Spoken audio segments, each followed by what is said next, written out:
Buenas tardes a todos, bienvenidos a esta conferencia que hemos organizado especialmente para todos ustedes el día de hoy.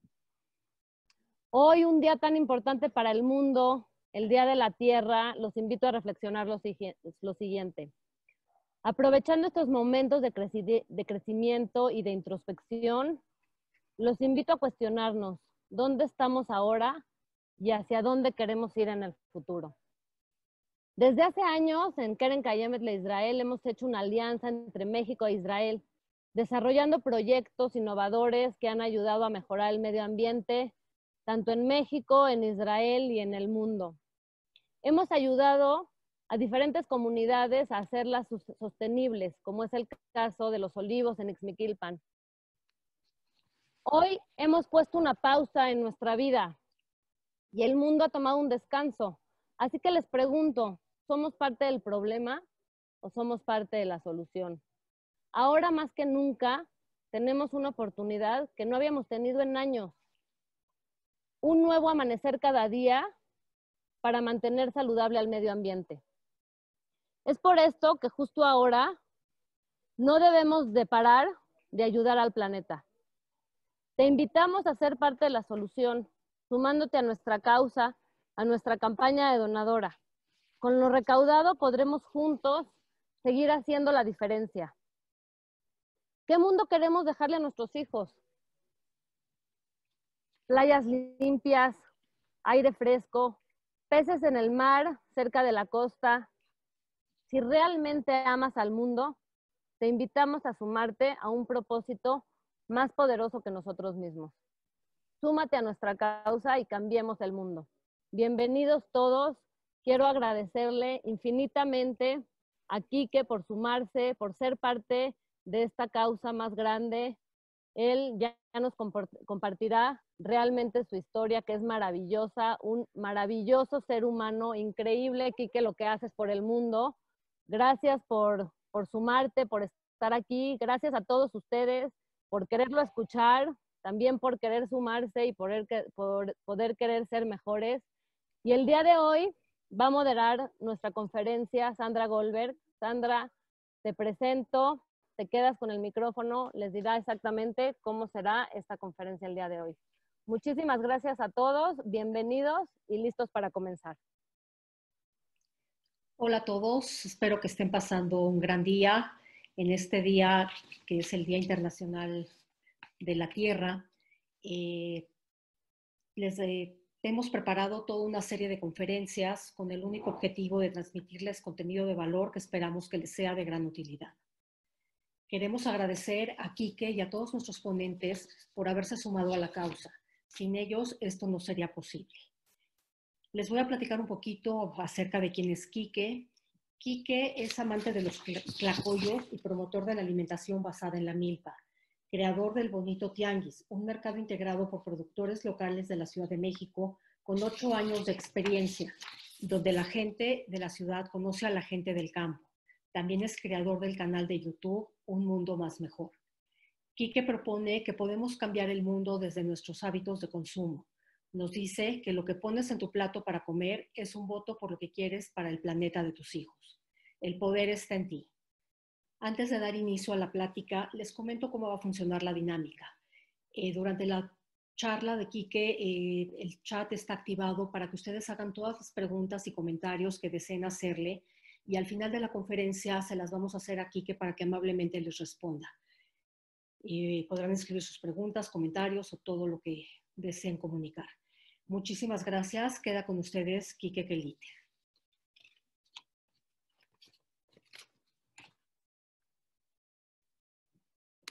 Gracias, Sandra, gracias a todo el equipo por la presentación.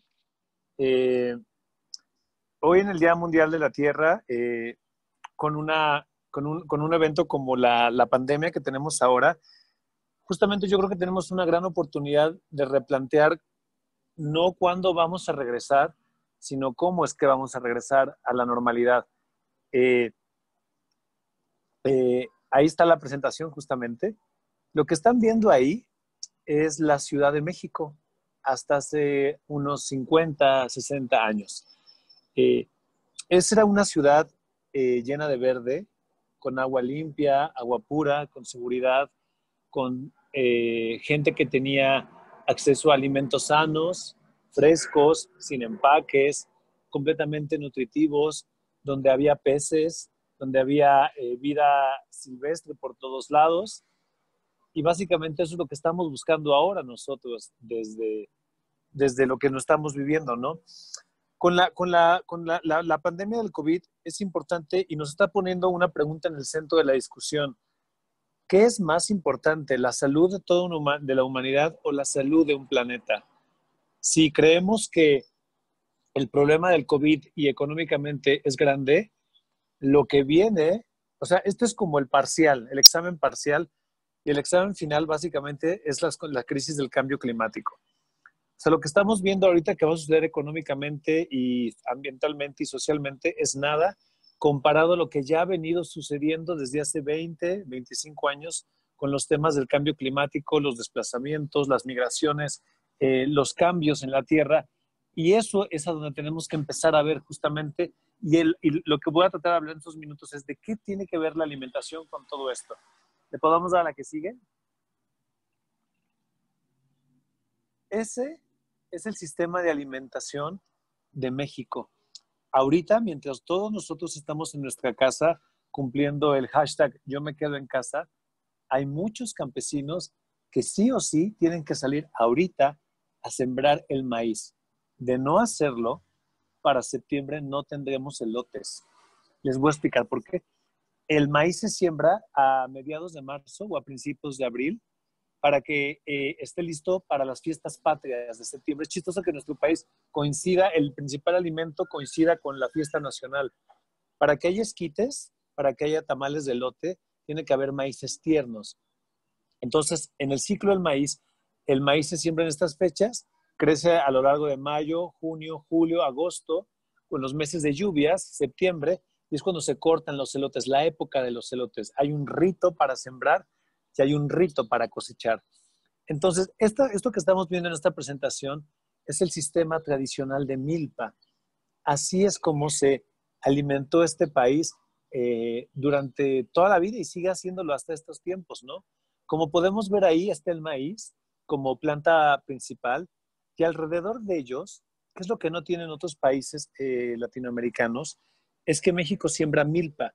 Alrededor del maíz, que es la planta predominante, está el frijol. El frijol está hasta abajito, está el maíz, están los quelites, que de ahí sale como mi apodo, mi honor a los quelites, que dentro de los quelites tenemos, ahora te lo voy a mostrar, tenemos la flor de calabaza, tenemos la calabaza, tenemos los chiles y tenemos el huitlacoche. Todos estos son los alimentos que forman parte del sistema de alimentación de milpa. Este todavía existe, es cosa de que vayas a cualquier mercado, es cosa de que vayas a la central de abastos y ahí vas a encontrar una gran variedad, o cualquier mercado o tianguis de la calle, y ahí vas a encontrar una gran variedad de productores que tienen este tipo de alimentación. La que sigue, por favor.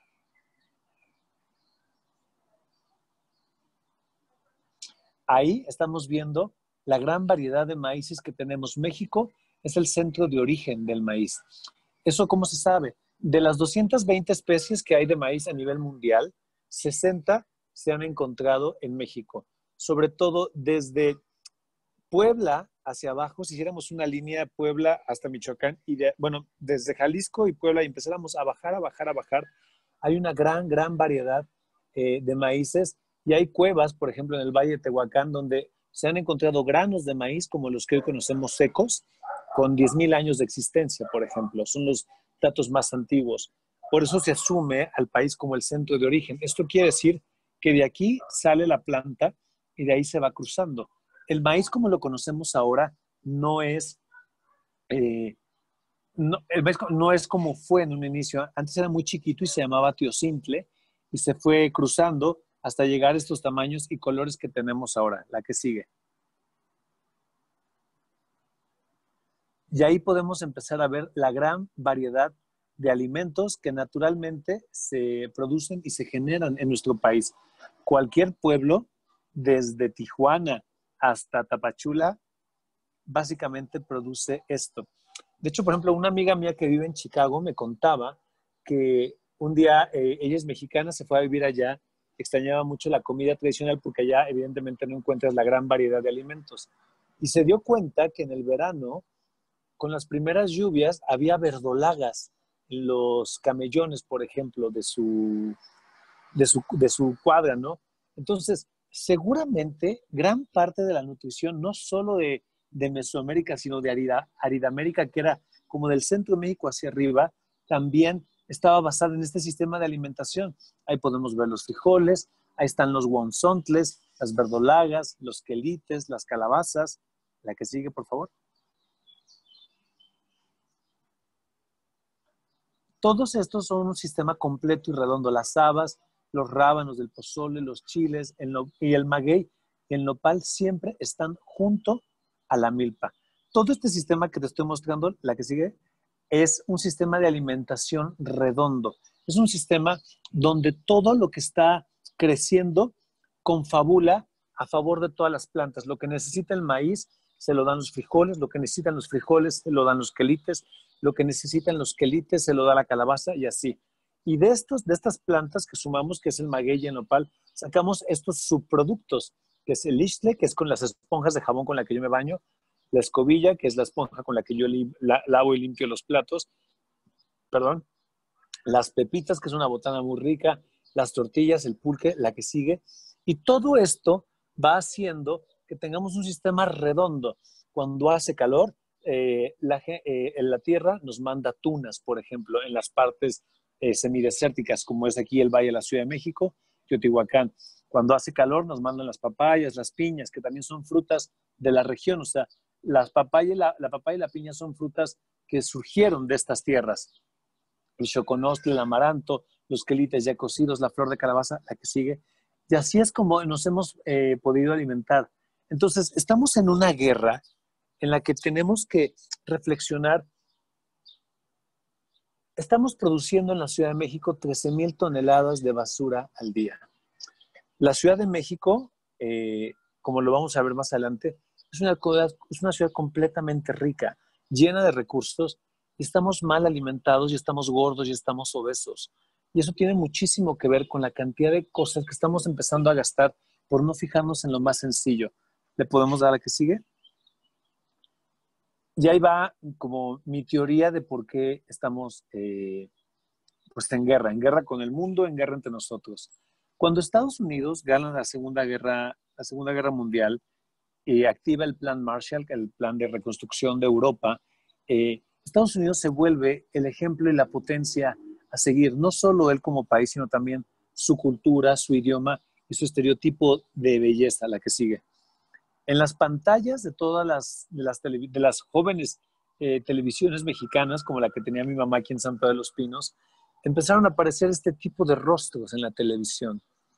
Entonces, todo lo que viniera del país que había dominado y salvado al mundo, evidentemente iba a ser algo que nosotros íbamos a adoptar. Y no solo su estilo, no solo su... Esto fue el concepto de belleza que se aplicó para las revistas, para la televisión, la que sigue. Fue el concepto de belleza con el que nos sustentamos y con eso la llegada del pan. La llegada del pan tiene muchísimo que ver en cómo hemos cambiado nuestro sistema alimenticio y cómo pasamos de unas tortillas que se guardaban en una servilleta de tela, que la servilleta de tela la volvías a usar y la lavabas y se transportaban en bicicleta, a un pan blanco que venía embolsado en una bolsa de plástico que nunca volvías a utilizar o lo utilizabas para la basura, pero la bolsa pues contaminaba igual y que se entregaba en camión. Si se dan cuenta, en la parte de abajo dice, esta es una publicidad de Pan Bimbo original, un pan moderno para una vida mejor, por ejemplo. ¿Qué tiene que ver como una vida mejor con comer pan? Ahorita tal vez no le haríamos mucho caso, ¿no? El gluten está súper satanizado, pero eso en los años 60 tenía mucho sentido. La vida en las ciudades era la vida que tenía sentido. La idea de la modernidad nos estaba llevando a que lo moderno, lo in, lo que era alta clase, era vivir en las ciudades, era dejar las zonas rurales, era dejar el campo, porque México tenía que entrar a una etapa de modernidad, la que sigue. Y esa modernidad, quién sabe a qué se referían, fue, pues fue malentendiéndose. Estos fueron los rostros, estos eran como como la Selena Gómez y el Maluma de esos tiempos, por ejemplo. Ahí podemos ver a César Costa, Angélica María y Enrique Guzmán. Las chicas que ven del otro lado, es el rostro de las mujeres hacia los Juegos Olímpicos. Entonces, México hizo los Juegos Olímpicos en el 1968. México era el primer país del tercer mundo que organizaba unos Juegos Olímpicos y además un mundial 2 años después. Entonces teníamos que mostrar un rostro que ya no fuera el rostro que habían hecho los muralistas, que ya no fuera el rostro de ese México de las pirámides, de los aztecas, la que sigue. Entonces teníamos que transformarnos y llevarnos hacia la modernidad. Y esa modernidad incluyó cambiarnos a una alimentación moderna, ¿no? Y ahí es cuando tenemos la llegada del pan, el pan blanco, que empezó a entrar en la foto de en medio, tal vez no se lee ahí, pero yo me lo sé.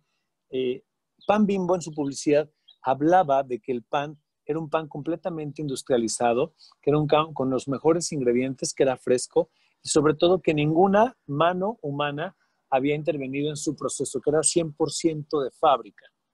Esa era la publicidad del Pan Bimbo. Evidentemente bombardeó la televisión y todo lo que veíamos en la televisión, la gente que veíamos en las series, en los programas, en las películas, pues evidentemente comían sándwiches, hamburguesas, hot dogs, pollo frito. Nadie comía mole en las películas, ¿no? Entonces, esa publicidad fue la que empezó a entrar y siendo un país que estaba tratando de salir de la revolución, aunque fueran 50 años después, que había pasado por un periodo de nacionalismo, ahora veíamos hacia la modernidad, entonces pensamos que también teníamos que cambiar nuestros hábitos alimenticios, la que sigue. Y ahí fue cuando, desde mi óptica, empieza a cambiar las cosas. Imagínense la fotografía que estamos viendo ahí de un niño tomando 7-Up y dice, why we have the youngest customers in the business? ¿Por qué tenemos los consumidores más jóvenes? Esta publicidad en estos días sería algo completamente pecaminoso y cuestionable y reprobable y viral. Pero ahora la publicidad que nos vendían, tomar refresco, se volvió algo aspiracional también. La que sigue, por favor. Y así llegaron los centros comerciales también, ya no los mercados, donde todo olía a pollo, donde las cabezas de puerco estaban ahí, donde los pollos estaban colgados. Llegaban los malls, los primeros malls como los veíamos en las películas y en las series. Y si se dan cuenta, todo estaba hecho para que llegáramos en coche. No sé, mientras en Europa se estaban haciendo caminos y ciclovías, en México estábamos haciendo centros comerciales donde lo padre era poder llegar en coche o dejar estacionado tu coche, la que sigue. Y eso empezó a pasar en todo el país. Esa es Perisur, que fue la primera gran plaza comercial, donde la moda de Europa, la moda de Estados Unidos, lo que veíamos en las películas, por fin estaba al alcance de nosotros sin tener que irnos hasta el centro, la que sigue. Entonces, ahí está, por ejemplo, Plaza Satélite, que era la Plaza del Norte. Y cuando se concibió Plaza Satélite también lo mismo, ni siquiera había lugar para bicis. Todo era lo de hoy, lo moderno, la vanguardia, lo que se hace en Los Ángeles, en Beverly Hills, es utilizar el coche, la que sigue. Y toda la alimentación que llegó fue este sistema norteamericano de entender el mundo, donde empezábamos a desayunar cereal, donde las fiestas infantiles iban acompañadas de hamburguesas o de pizza para hacerla cool, donde empezamos a desayunar jugo de naranja. Por ejemplo, mi mamá, antes el Costco se llamaba Price. Cuando el Costco estaba, el Price, nosotros veníamos a México, porque yo soy de Morelos, y comprábamos en el Costco, y era como emocionante hacer el súper en Costco, porque comprábamos un jugo concentrado de naranjas que venían desde Florida, por ejemplo, Florida 7 se llamaba. Entonces, era un jugo concentrado de naranja que tenía azúcar añadida, evidentemente, y colorante, que era de naranjas exprimidas en Florida, y que venían hasta México y después no los tomábamos. O sea, empezamos a tomar un jugo que se tardaba 2 días en llegar a México en lugar de tomar un jugo de naranja recién exprimido de las naranjas de Veracruz. Bueno, de entrada empezamos a tomar jugo de naranja en cantidades completamente irregulares a lo que se tomaba. El jugo de naranja ni siquiera es bueno para desayunar, ¿no? Es algo muy rico, pero más bien es una golosina más que un alimento, la que sigue. Y así fue como fue cambiando nuestro sistema de alimentación. Y entonces el concepto de qué es la belleza, qué es la clase, qué es lo cool, qué es lo in, qué es lo moderno, qué es la vanguardia, se empezó a trastocar. La que sigue, por favor. Esto es la delegación Iztapalapa, por ejemplo. Si ustedes conocen Holanda, muchos mexicanos hemos ido a Holanda para ver, nos parece increíble cómo es que hay una ciudad con canales de agua en medio. Pues esto lo tenía la delegación Iztapalapa en 1926, la que sigue. Y luego, en los 70, con este cambio de que México tenía que volverse una potencia y un tigre despertando para el mundo, toda la zona chinampera, que eran esos lugares de canales de agua, se destruyó para construir las naves de la central de abastos, que gracias a la central de abastos hoy todos estamos comiendo. La que sigue. Entonces, Iztapalapa pasó de ser la primera fotografía que vimos a esto. Y ahí es donde el cambio climático y el Día Mundial de la Tierra tiene todo que ver, porque vamos invadiendo los cerros, vamos asfaltando los espacios, por lo tanto hay menos espacio para captación de agua y vamos consumiendo desorganizadamente los recursos, la que sigue. Entonces, vean las dos visiones de mundo. La Alemania de la posguerra estaba buscando cómo limpiar los ríos, cómo mantener sus bosques, cómo acercar a la gente a que se valorara el sistema de vida rural, mientras la Ciudad de México empezó a entubar los ríos, justamente. Esta es la entubación del río Becerra, que es donde está el viaducto, que es este camellón que vemos en medio, justamente lo que va ahí en medio es el río. Se estaban tapando los ríos en lugar de haberlos dejado. Nosotros, toda la parte sur de la ciudad, Xochimilco, algunas partes de Milpalta y Tláhuac, la mitad de Tláhuac, era lo que hoy es Ámsterdam, lo que son las afueras de París, lo que son las afueras de Bruselas, lo que es Brujas, por ejemplo, y lo destruimos. O sea, teníamos turísticamente algo incompetible, una ciudad azteca, pero también colonial, más la parte vieja, que son las chinampas, y prácticamente lo destruimos para volcarnos hacia los centros comerciales, la que sigue. Estas son las dos visiones del mundo. Mientras París en los años 60 y 70 estaba haciendo trenes y caminos para poder transportar a la gente del Gran París hacia el centro de París, la propuesta de los gobiernos en la Ciudad de México fue construir un periférico para privilegiar el uso del coche y que la gente pudiera llegar de Ciudad Satélite, que estaba afuera, por eso se llamaba Ciudad Satélite, al centro de la ciudad. Y aparte sin transporte público, porque es fecha que no hay una manera transportante eficazmente desde el sur de la ciudad, desde Xochimilco, hasta el norte, hasta la salida a Querétaro, la que sigue. Y entonces, la que sigue, por favor. Ahí fue cuando todo lo que en su mayoría era México, la comida, el estilo de vida, la forma de concebir las cosas, la forma de entender el mundo, esta visión que tienen los pueblos originarios del respeto a la tierra, de no sentirse sofisticados porque las cosas van empacadas al alto vacío, de simplemente cargarlos, de este México donde en los morrales o en las canastas se metían las tortillas sin necesidad del plástico, donde el agua se cargaba en bules, que son calabazas secas básicamente, donde todo se hacía de una manera artesanal y sostenible. Este México dejó de tener valor y de carecer de importancia, ¿no?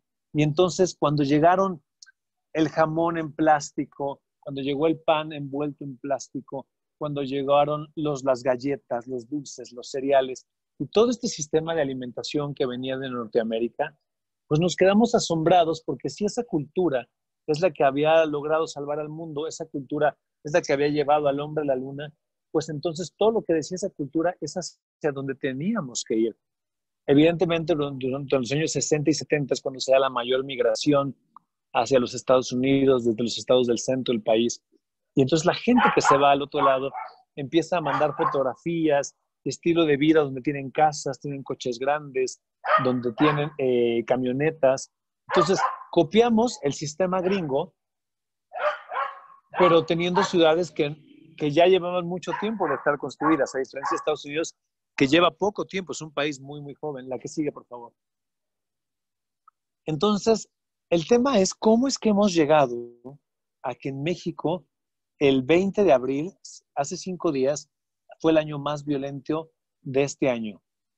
Una cantidad enorme de homicidios dolosos que hoy por hoy en las ciudades de México, para mucha gente un celular, un iPhone 11 como este, vale más que una vida humana, por ejemplo. ¿Cómo hemos llegado a permitir que esto creamos que es lo que nos va a dar categoría, estatus, lujo? Es una cosa súper necesaria. Yo con esto hago todos los contenidos de Bonito Tianguis y nada más está para eso. Pero, ¿cómo es que hemos llegado a ese tema? Lo que sigue, por favor. Y es porque hemos trastocado los valores, ¿no? Si lo ven ahí, eso lo busqué el año pasado. El 2009 fue el año más violento que se haya registrado en la historia de México. La que sigue. Y no solo tenemos ese problema, sino tenemos el problema que compartimos con Salvador, con Guatemala, con los países de Centroamérica, que es la migración. Lo que le sucede a México en temas de pobreza y en ninguneo de su identidad y sus valores pasa también en los estados del sur, ¿no? La que sigue. Entonces, la pregunta aquí, vamos a ir adelantando, les voy enseñando todo esto. Si quieres, vamos las pasando, esas no son importantes ahorita porque tenemos menos tiempo. Todo lo que van a ver ahorita son fotografías de México. ¿Cómo es que teniendo un país de los 10 países más megadiversos del mundo, un país con una gran cantidad de alimentos, un país que surte de frutas, verduras, que básicamente el invierno de Jalisco para abajo básicamente no existe? ¿Cómo es que somos un país en guerra, un país que produce tanta basura, el país que más produce basura en Latinoamérica? Y además somos el primer lugar en obesidad infantil, el segundo lugar en obesidad de adultos, el primer lugar en peligro para periodistas y somos uno de los países más violentos con mayor cantidad de muertos sin estar en guerra. Sí, vamos a darle para adelante, hasta adelante, por favor, Sandra. La que sigue, si quieres. Otra, yo te digo. Todo esto son fotografías de México que en una conferencia más larga, evidentemente, se platica de todo eso. Todo eso que ven son fotos que yo me he tomado en México. Y cómo es que a veces, siendo mexicanos, ni siquiera nos enteramos de qué es lo que sucede en el país, en un país donde los extranjeros vienen y se quedan maravillados de lo que tenemos, que somos uno de los top 10 de países de turismo para visitar, donde tenemos ciudades increíbles. ¿Cómo es que no hemos logrado con nosotros como mexicanos invirtamos más en desarrollar proyectos comunitarios en estos lugares, ¿no? Ese es el Popocatépetl, por ejemplo, en San Mateo Solco, un pueblo cerca donde se produce maíz azul, la que sigue. Entonces, justamente la propuesta es nosotros qué vamos a hacer, y ahí es donde ponemos la gran oportunidad en el tema, por ejemplo, ahorita que está sucediendo con la pandemia. De no hacer caso, lo decían al inicio, más que ser un mundo mejor, yo creo que es un mundo más conveniente. Te voy a decir por qué. Ahorita, todo el aislamiento que estamos viviendo lo podemos lograr gracias a que hay agua en el grifo. Gracias a que le haces así y el agua del baño se va. Gracias a que hay comida, vas al súper con tu mascarilla y con todo lo pides a domicilio y hay cebollas, hay jitomates, hay calabazas, hay todo. Pero las advertencias del cambio climático son de este tamaño y el COVID es esto. La cantidad de desplazados, de gente empobrecida, de gente que se va a morir de hambre, de gente que va a morir porque ya está muriendo por la contaminación ambiental y todo eso, es muchísimo mayor a lo que vamos a ver por COVID. Según la OMS, las estimaciones, quedándonos bastante cortos, la cantidad de muertos que se prevén para esta pandemia es alrededor de 2 millones de personas a lo largo de los próximos 6 meses, ¿no? 2 millones de personas en un mundo de 7,000 billones de habitantes.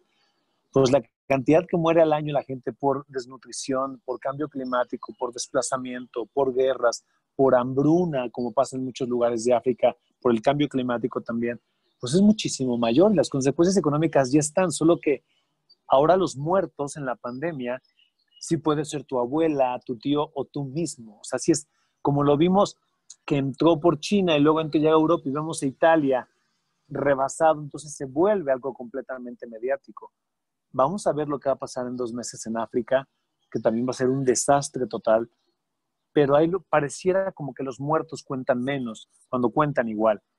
Las víctimas del cambio climático ya están sucediendo. Por ejemplo, El sistema Cutzamala, que es de donde sale el agua de la Ciudad de México, el 30% del agua de la Ciudad de México, aumentó a 400 metros cúbicos de agua por segundo. 400 metros cúbicos de agua por segundo. O sea, esto es un metro cúbico. 400 de esos por segundo aumentó ante la contingencia de salubridad que tenemos.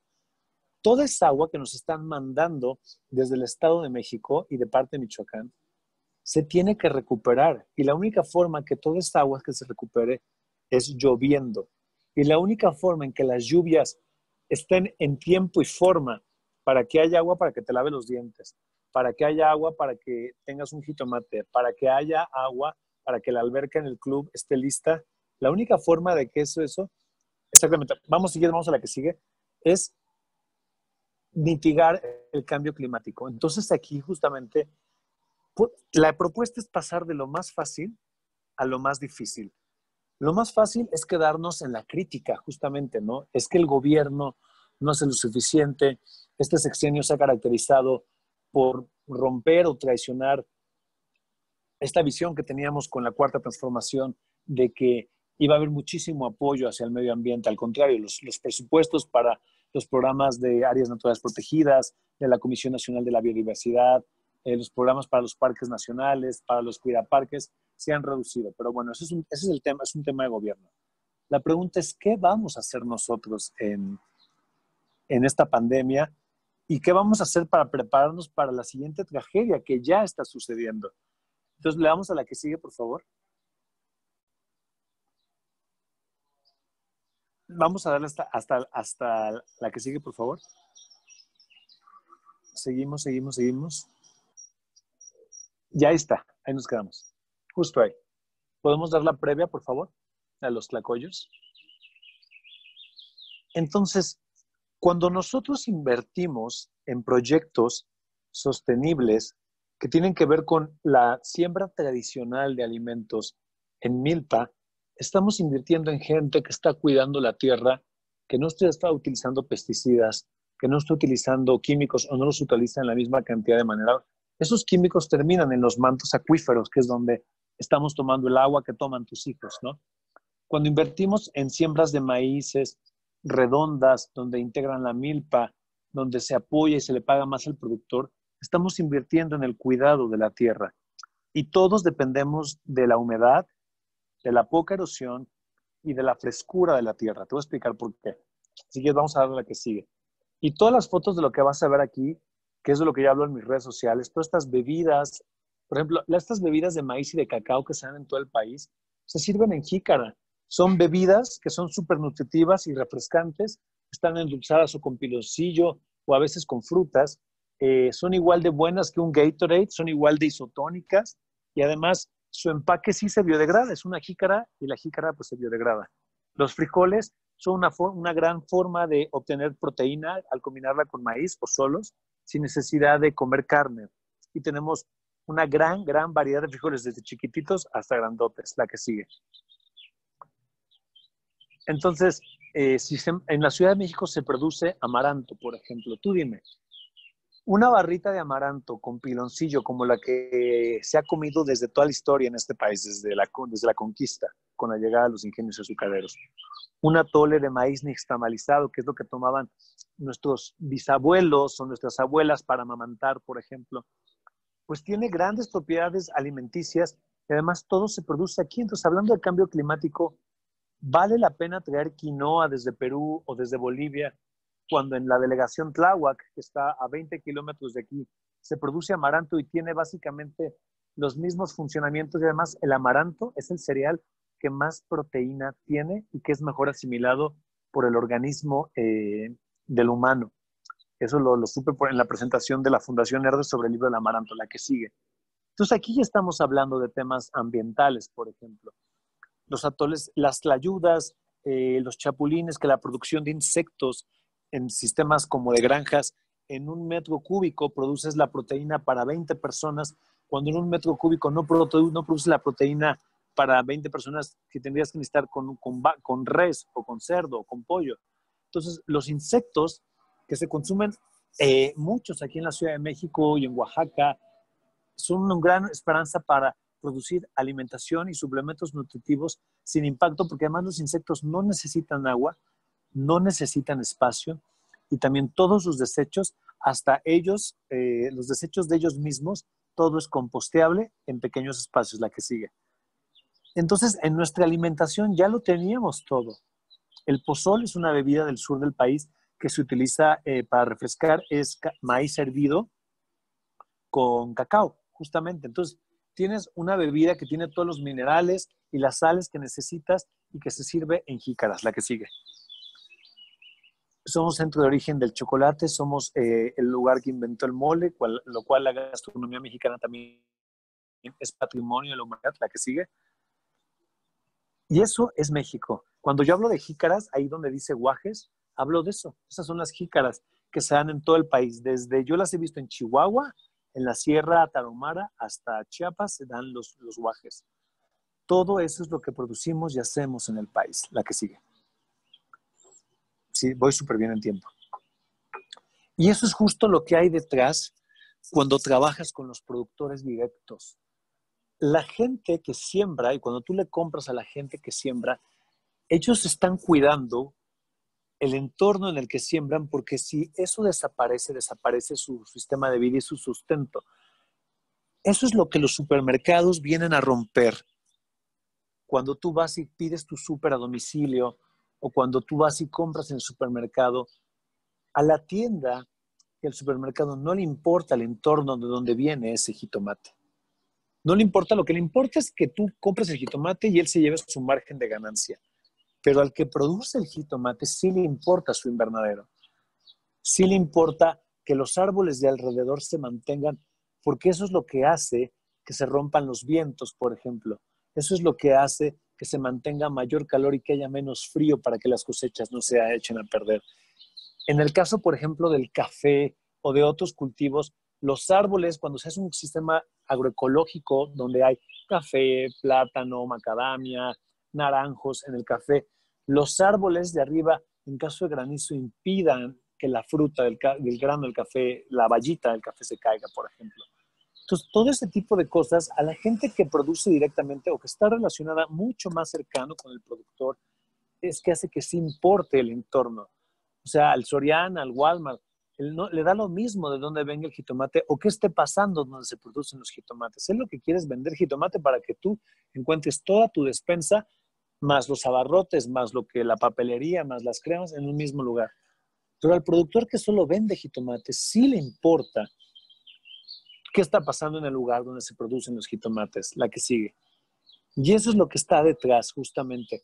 La productora de flores es súper importante y va a cuidar con toda su fuerza que el ojo de agua, de donde sale el agua, con la que ella riega sus plantas, se mantenga y esté limpio, porque de eso depende la calidad de su flor. Y por eso su hortensia, que es el caso de la señora Gloria, que es la que está ahí en las fotos, por eso las hortensias de Gloria y el cempasúchil que nos cultivan a nosotros vale tanto, porque es una artesanía que se siembra desde finales de julio para cosecharse con el botón a punto de abrir justo el para Día de Muertos. Por eso aquí están los chicos de Miel Nativa, cuidan a sus abejas. Por eso aquí en el caso de David, cuida la vainilla en Tuxpan, Guerrero. Porque el entorno en el que está, donde la planta de la vainilla crece, que está rodeado de árboles, si no hay árboles, la vainilla no crece, tiene que estar rodeada de árboles. Y si la vainilla nada más crece sin sombra, el sabor de la esencia de la vainilla es completamente diferente y de menor calidad que cuando está cubierta de árboles, la que sigue. De ahí la importancia de ellos. Aquí a continuación les voy a explicar, esto es la Ciudad de México, es José, Javier y Laura.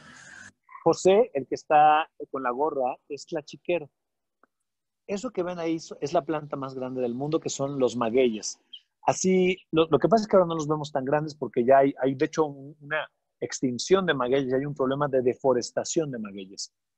Pero antes, la Ciudad de México, las entradas eran unos magueyes de este tamaño que tú te puedes subir al maguey y la penca te sostiene, o sea, no se rompe la planta. Entonces vamos a darle al video. Espero que sí se vea.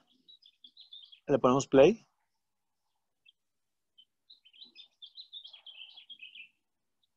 Ahí está. Lo que está haciendo José en este momento es sacar el pulque y el aguamiel. Bueno, se paró. Él lo que hace es corta el corazón de la planta. Al quitar como el centro, el maguey cuando se va a reproducir saca un giote desde el centro y ese giote saca flores y los murciélagos o los colibríes o los pájaros polinizan, entonces van llevando ese polen por todos lados y va creciendo magueyes en otros lados, ¿no? Entonces, ese corazón se le quita y durante 6 meses el maguey va a estar llorando, es como se dice poéticamente, y esa agua, esas lágrimas del maguey que se recolectan en las mañanas y en las tardes, se llama aguamiel, que es lo que está poniendo ahí. Si quieres, vámonos adelante. Cuando ustedes, si me siguen en mis redes sociales, próximamente vamos a hacer como un viaje, una vez que pase todo esto, para conocer el proceso del aguamiel, ¿no? Entonces, todo eso que estoy planteando, el aguamiel, porque es súper importante, y el pulque, porque para que haya pulque y haya aguamiel, los productores de pulque tienen que estar sembrando y sembrando y sembrando magueyes, porque dependen de los magueyes. Si hay magueyes, es hábitat, es lugar de espacio para muchas especies. La tierra, al no estar en todo el tiempo con el sol encima, se refresca. Lo que hacen es captan la lluvia y la van llevando hacia el subsuelo para que nosotros tengamos agua. Entonces, de ahí la importancia de esa bebida, una cosa que no te ofrece. Y además, el pulque y el aguamiel es una bebida súper digestiva, es como un Yakult de la tierra. Ayuda a la buena fermentación de los alimentos, ayuda a la digestión. Y durante muchos años, el aguamiel era lo que tomaban las mujeres embarazadas para tener senos llenos de leche y poder amamantar a sus hijos.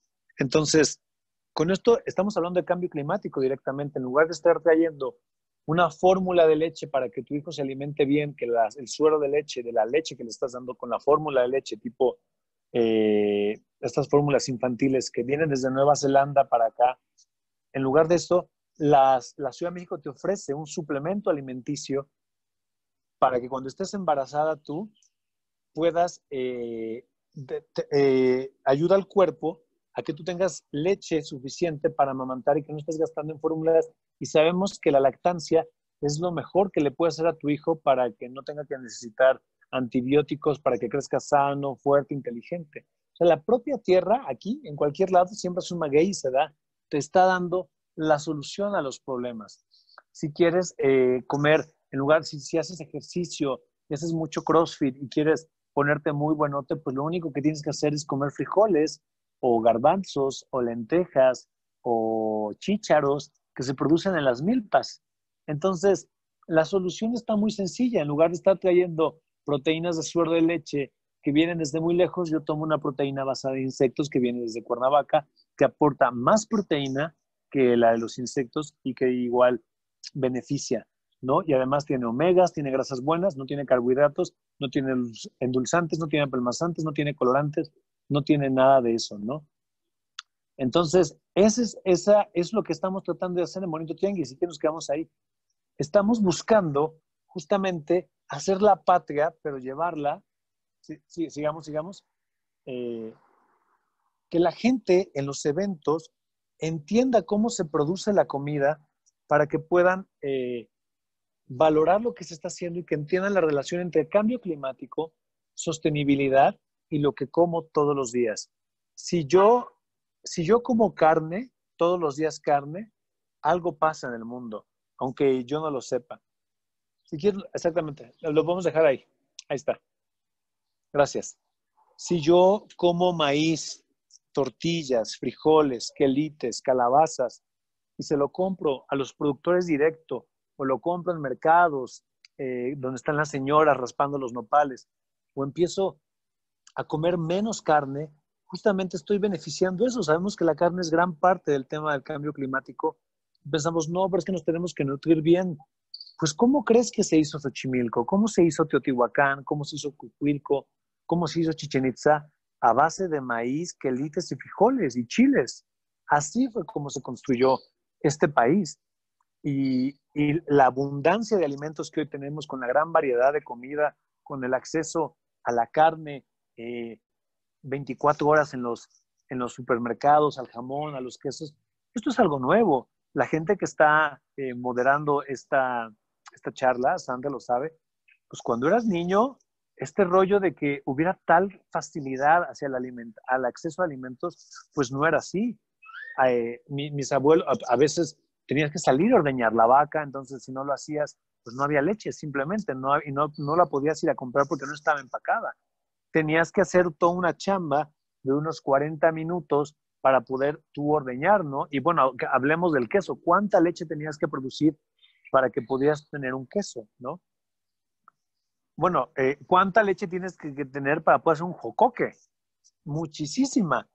Entonces, ahora con esta facilidad de acceso a la alimentación, nos hace muy fácil decir, bueno, pues tomo un empaque del súper con 300 gramos de jamón y ese empaque lo tiro y se queda para siempre en el mundo, ¿no? Pues tomo esta caja de cereales, pues tomo esto. En lugar de estar pensando, bueno, y si compro todo a granel, y si yo lo preparo, y si yo empiezo a hacer mis cosas y genero menos basura, porque toda la basura que producimos, recuerden que siempre termina en las comunidades pues más alejadas, más pobres, más marginadas. La basura nunca va a terminar en un tiradero a cielo abierto cerca de Interlomas, ni tampoco cerca del Pedregal, ni tampoco cerca de la del Valle. La basura siempre la van a confinar ahí donde nadie huela y los que la huelen no se quejen. Esa es la realidad de la basura. Todos tus envases, todas tus bolsas, todos tus toppers que estás pidiendo hoy por Rappi y por Uber Eats, si los tiraste ayer, en este momento están viajando o a 3 municipios del Estado de México para ser tirados en un tiradero a cielo abierto o para terminar en Cuautla, que es mi municipio en Morelos. Entonces, justamente ahí entra la pregunta. Por eso digo que la comida define todo. Si como muchas cosas que repercuten en el medio ambiente, pues mi alimentación está golpeando en el medio ambiente. Si como muchas cosas que tienen que transportarse desde muy lejos para llegar hacia mi casa, yo estoy fomentando que se utilice combustibles fósiles como es el petróleo para que terminan afectando y motivando el cambio climático. La principal razón del cambio climático es la quema de combustibles fósiles. La luz con la que yo estoy conectado a su celular, mucha de la luz se hace quemando petróleo, otra se hace con presas, otra se hace con energía del suelo, otra se hace eólica, pero en el caso, por ejemplo, de Yucatán, toda la península se hace quemando gas, por ejemplo. La luz se genera quemando gas. Mucha se genera generando petróleo, más los coches, más los plásticos. Entonces, si de por sí ya nuestro estilo de vida, hacer esta llamada genera contaminación, ¿por qué habría yo, además de pedir a domicilio, cuando si me pongo todas mis protecciones puedo llevar mi topper y ir a la fonda de por mi casa y pedir una orden de frijoles, ¿no? Entonces mucha gente en la pandemia dirá, es que no debemos de salir porque tenemos que cuidarnos. Entonces ahí justamente es donde la pandemia pone el dedo en la llaga y pregunta, ¿la salud, tu salud, tu bienestar justifica el hecho de poder desechar un empaque de plástico para siempre en el mundo? No lo sé. Más bien, esa es la pregunta que nos estaremos haciendo, ¿no? Hay basura que es inevitable que se va a utilizar, los guantes, las cofias, todo lo que están utilizando los doctores ahorita en los hospitales va a ser imposible que no se utilice. Pero, ya para terminar eso, pero los desechables, los envases de los cafés, los popotes, las tapitas, todo eso sí es completamente no necesario, ¿no? Entonces, yo creo que esa es una de las enseñanzas de esta pandemia. ¿Qué es más importante, la salud de esta generación de humanos o la salud de todo el sistema mundial, ¿no? Y ahí es donde entra, lo acabo de explicar, la alimentación. Entonces, vamos a ver lo de las preguntas, que nos faltan 10 minutos. ¿Entiendo bien?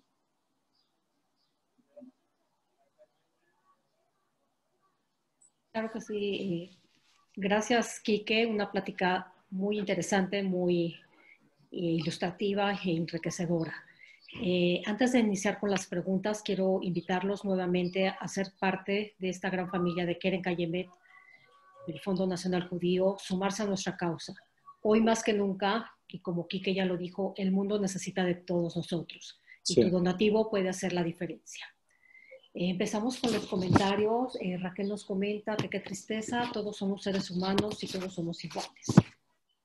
¿Todos somos qué, perdón? Iguales. Ok. Mati nos comenta, hola a todos, considero que no tenemos la cultura de discriminación entre lo sano y lo no sano. Este fenómeno se da a través del crecimiento de los medios de comunicación y se vuelve una sociedad consumista. Pero humildemente pienso y creo que esto está sucediendo en todos los rubros y ámbitos, no solo en el alimenticio. Una falta de cultura, incluso de ámbito, de no cuidar y valorar el medio ambiente es en general. Desafortunadamente, no valoramos lo que la vida y la tierra nos dio y le estamos destruyendo. El camino es solo uno, llevar cultura. ¿Qué opinas al respecto? Sí, básicamente sí, por eso les decía, esta pandemia para muchos es muy llevadera, pues porque ahí está Superama a domicilio. ¿Qué va a pasar el día que no haya ni siquiera agua para lavarte las manos, para quitarte el virus? Y del agua, el que tú tengas agua en tu casa sí depende de cómo estén sembrando alrededor la gente, de cuánto estén deforestando o no. O sea, lo vimos el año pasado, cuando fue la contingencia ambiental, que durante 5 días hubo contingencia, pues de nada nos servía Antara, ni la Plaza Mítica, ni las marcas de lujo. O sea, nadie puede crear agua. Si no llueve, no hay cosa que limpie esta ciudad. Entonces ahí es donde la vida nos está orillando, nos embarra en la cara, que ese es el camino. O sea, toda tu comodidad y decir yo me puedo quedar en casa depende de los campesinos. El día que los campesinos se enfermen y eso sí falten, ahí sí va a ser un problema, porque nosotros no podemos producir comida en nuestros departamentos, por muy lujosos o sencillos o con jardín que tengamos, no lo sabemos hacer. Y de aquí a que crezca lo que sembremos hoy se va a tardar 2 o 3 meses. Ahorita hay gente saliendo a sembrar la comida que vamos a comer durante la pandemia y después de la pandemia. Si ellos no salieran, ¿qué comes tú?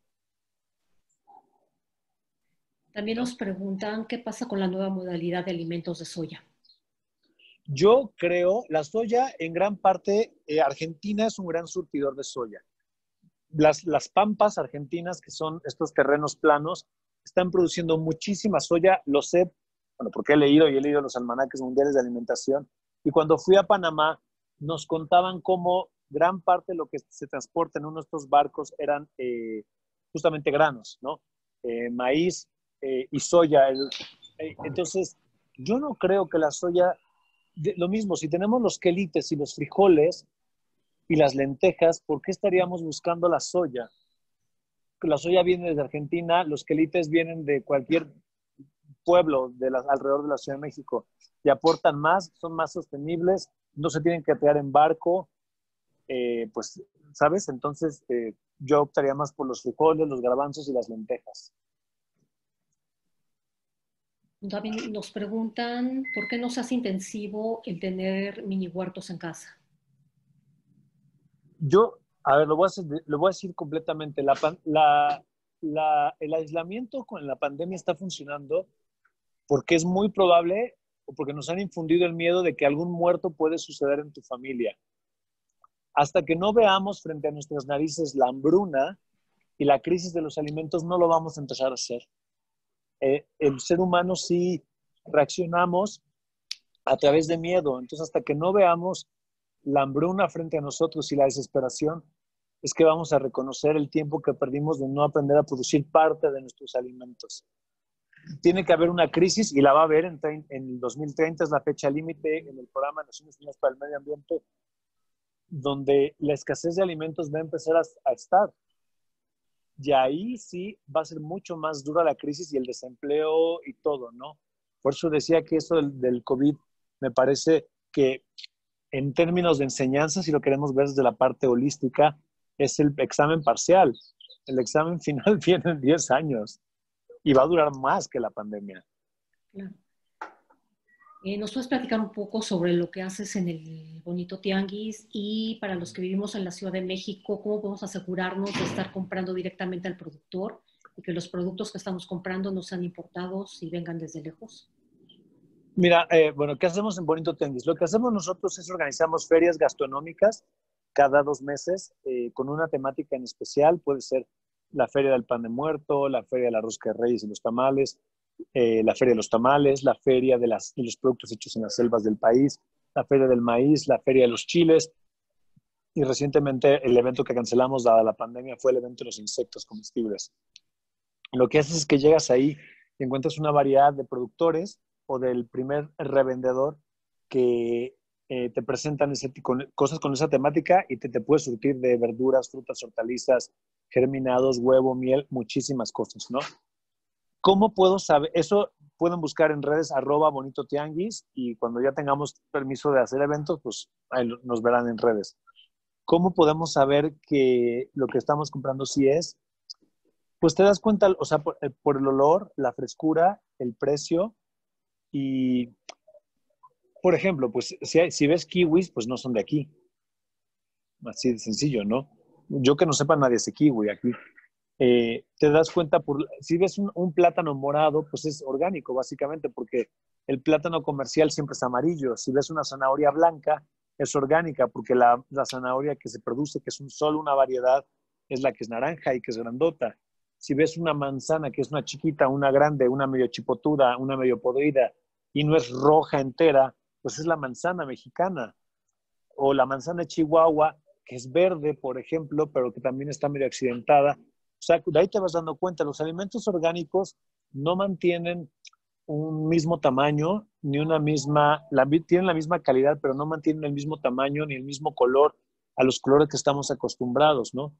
Hay veces compras una toronja, no, ahorita me la comí, y te hay un gusanito, entonces eso quiere decir que pues, evidentemente pues, sí era orgánica, o compras flores y las pones y se caen caracoles o está llena de arañitas, pues quiere decir que la flor también no estaba siendo encimada con pesticidas, por ejemplo.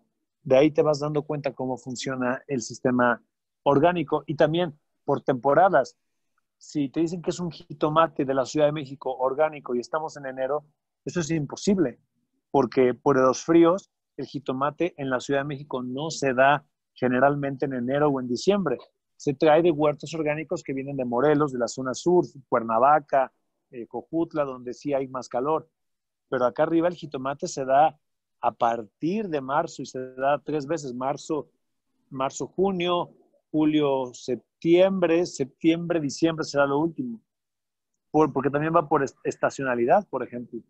O si ves un productor que tiene muchísima acelga, pues es que es orgánico, pues porque es cuando se da la acelga, por el calor. Ahorita por el calor se van a dar muchísimas cosas, porque hace mucho calor.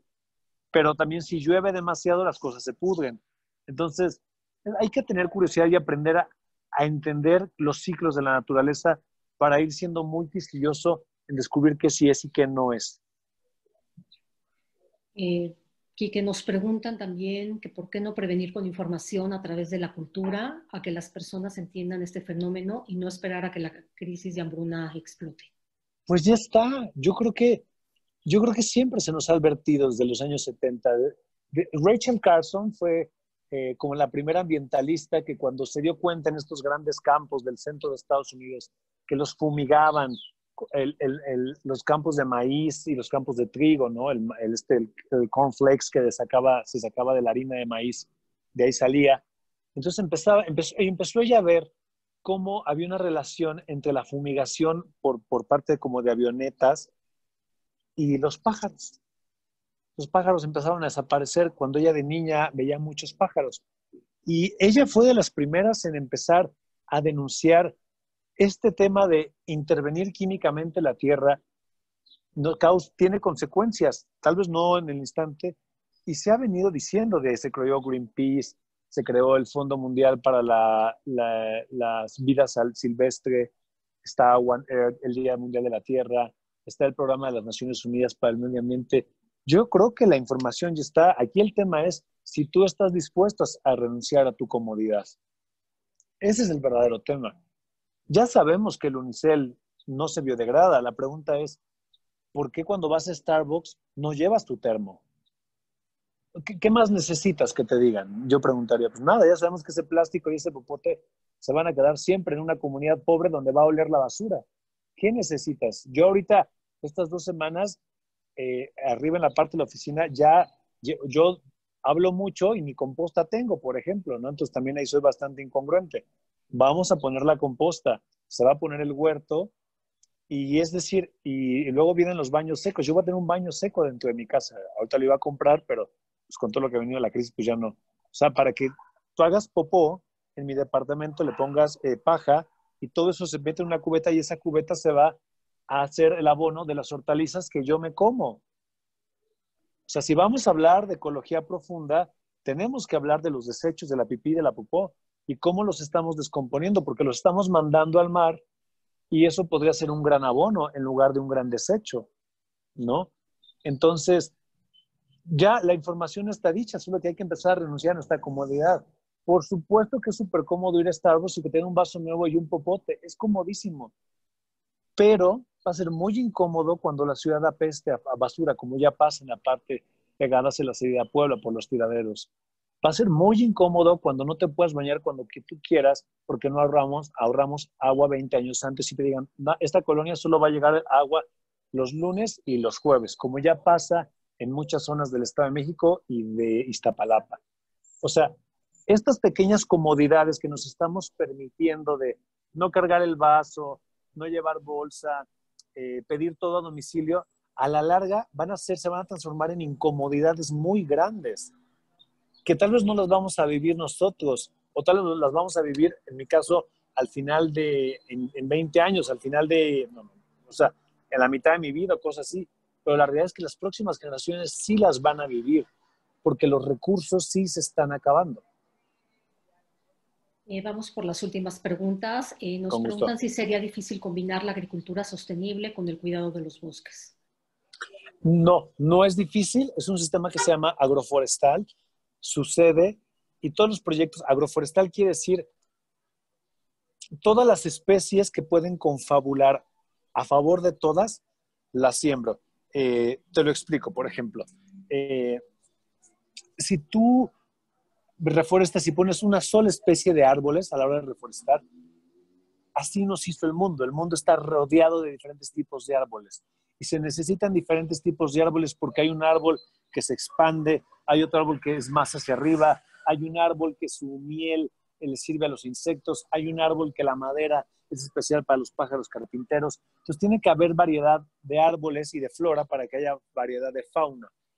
Entonces en los sistemas agroforestales, como ya sucede en Ixhuatlán del Café, donde hay un proyecto de sembrar café de una manera integrada, te decía, están las plantas del café, están los árboles de plátano, están los árboles de macadamia, están los naranjos, están los limones, y entonces ese café no está al sol, por lo tanto el sabor es diferente, es un café de mucho mejor calidad. Entonces ahí está el tema, ya existe.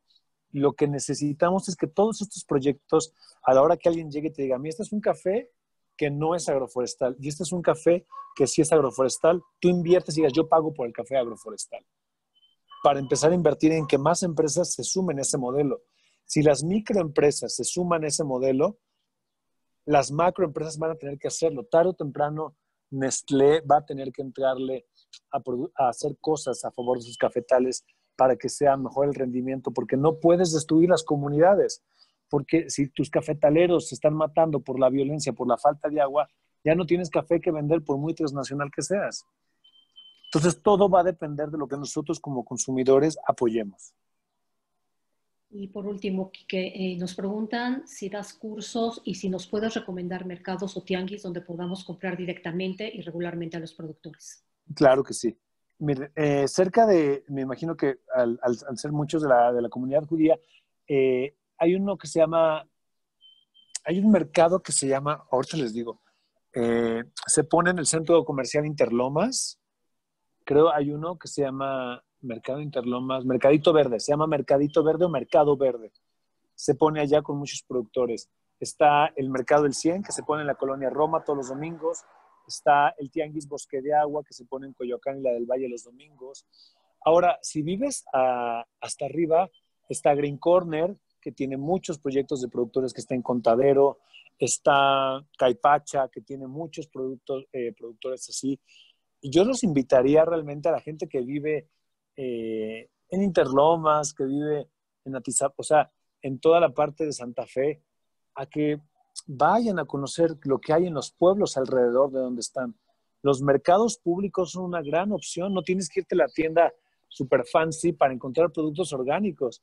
Vete a los mercados públicos, camina en los tianguis que hay en la calle, y ahí vas a encontrar quelites, verdolaga, rábanos, vas a encontrar una gran variedad, porque al lado del centro del residencial carísimo de Santa Fe, al lado hay una señora que en su pequeño pedacito de tierra seguramente produce manzanas y duraznos. Y esa señora va a salir al tianguis de la colonia a vender. Y te vas a dar cuenta porque los duraznos son chiquititos, no son estos pitches enormes que vemos de Estados Unidos, ¿no? Entonces, lo que yo los invitaría es a fomentar la curiosidad y a romper la comodidad. Porque si esta generación no rompe la comodidad, lo que le sigue a la generación que viene es la tragedia. Entonces, por pocas cosas podemos transformar mucho el mundo. Y que no nos queda más que agradecerte tu compromiso, el compartirnos hoy toda esta información y sobre todo por sumarte a nuestra causa. Claro que sí, chicos. Pues muchas gracias. Cualquier cosa, me pueden escribir Quique Cervantes y ahí nos vemos, ¿vale?